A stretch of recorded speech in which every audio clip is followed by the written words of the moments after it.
오늘은 락 얘기를 좀 해보려고 합니다.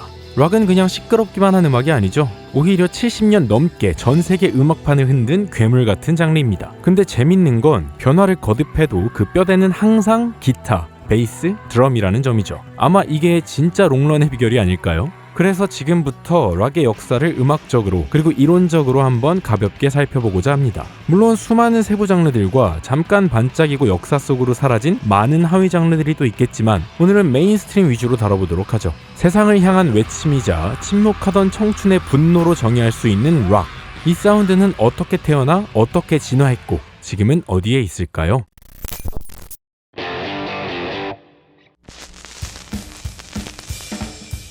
먼저 락 얘기를 하려면 락앤롤부터 시작하는 게 인지상정입니다. 1950년대 미국의 흑인 음악 리듬 앤 블루스와 백인 컨트리 음악이 결합해서 만들어진 새로운 음악 락앤롤. 주요 특징은 1도, 4도, 5도 코드만으로 곡이 굴러가는 12마디 블루스 진행, 셔플 리듬, 그리고 슬랩백 에코가 걸린 기타 사운드였습니다. 또한 업라이트 베이스나 초창기 일렉 베이스가 둥둥둥둥 하고 계속 4분음표로 때려주고 깔끔한 클린톤의 기타에 앰프 게인을 올려서 약간씩 찌그러진 소리를 쓰기 시작했죠. 연주적으로는 펜타토닉 스케일을 기반으로 간단한 리프를 반복했으며 보컬은 리듬에 맞춰 강렬한 억양으로 멜로디를 올립니다. 대표곡으로 엘비스 프레슬리의 제일하우스 락, 척 베리의 쟈니 비 굿 등을 꼽을 수 있겠죠.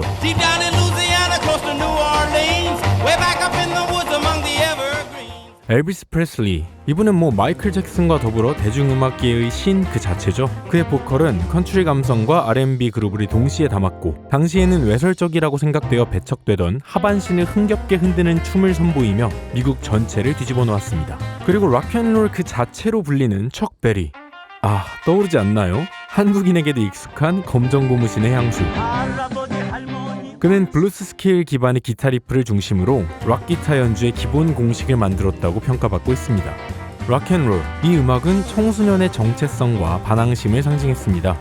불규칙적이고 육체적인 리듬, 반복되는 후렴, 그리고 단순한 코드 진행, 모든 게 그 시대 어른들에겐 위협이었을 터였죠. 단순했지만 강렬했고 젊은이들이 열광했으며 기성세대들이 이건 퇴폐다 라고 난리였던 락앤롤.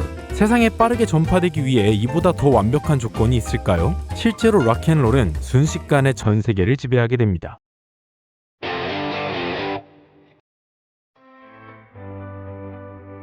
(50년대) 후반부터 (60년까지) 킹 오브 락앤롤, 바로 엘비스 프레슬리를 필두로 락앤롤이 미국을 지배하였지만 냉전 시대의 개막으로 경직되어 있던 미국 사회와 마침 그 시기에 연이어 발생한 거물급 락앤롤 인사들의 몰락으로 인해 미국의 락앤롤 장르는 짧은 전성기 이후로 급격한 침체기에 접어들게 됩니다. 척 베리는 미성년자와 허가 없이 주 경계를 넘으면 불법이던 당시의 연방법을 위반해서 감옥에 수감되었고, 엘비스 프레슬리도 거센 기성세대들의 비난을 피하고 이미지 전환을 하기 위해 군입대를 하게 되었죠. 그렇게 시작된 1960년대, 무주공산이 된 미국의 락앤롤 시장에 느닷없이 영국발 핵폭탄이 떨어지기 시작했습니다. 바로 비틀즈, 롤링스톤즈, 더 후.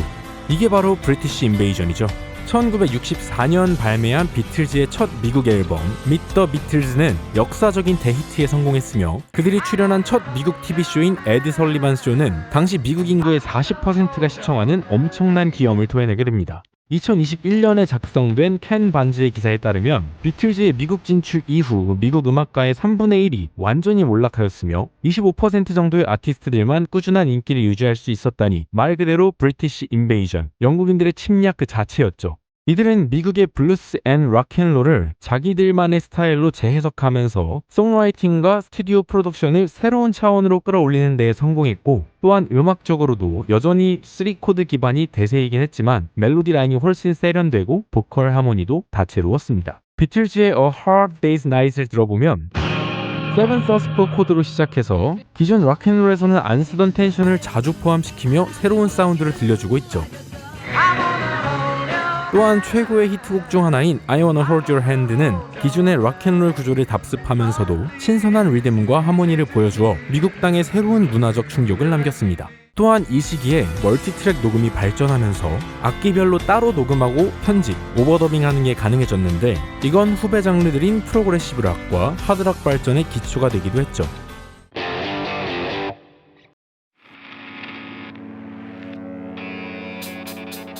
1960년대는 락의 지형이 급변하던 시기였습니다. 이때 두 개의 거대한 흐름이 등장하는데 그게 바로 사이키델릭 락과 하드락이죠.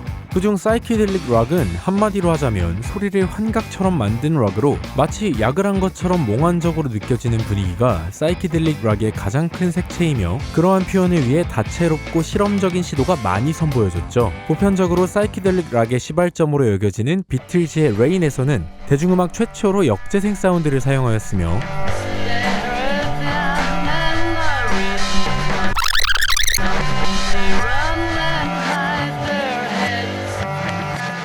하드락의 태동 또한 사이키델릭 락 최고의 명곡 중 하나로 손꼽히는 지미 핸드릭스의 퍼플 헤이즈에서부터 시작되었다는 것이 정론입니다.